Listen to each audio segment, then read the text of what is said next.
Watter een van die volgende soute, wanneer in water opgelos, sal nie die pH van die water verander nie?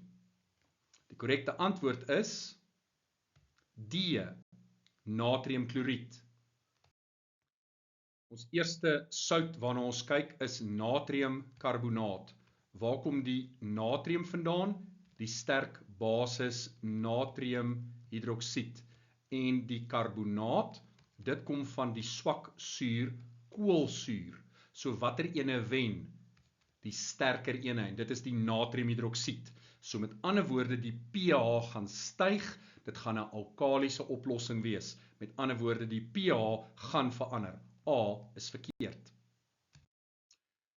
Dan kom ons by natriumoksalaat. Ook in hierdie geval kom die natrium van die natriumhidroksied af, dit is sterk. En dan die oksalaat kom van oksaalsuur, COOH in hakkies 2.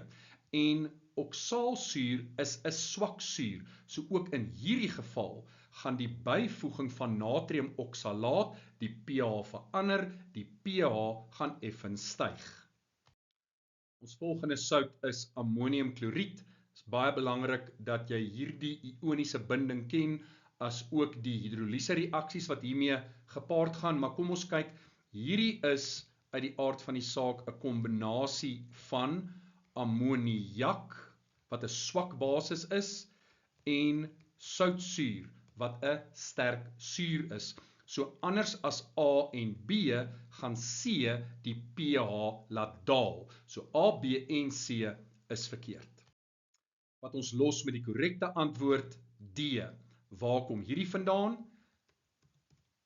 Soutsuur plus natriumhidroksied, sterk suur, sterk basis, gee vir ons die sout natriumkloried plus water in die neutralisasie reaksie.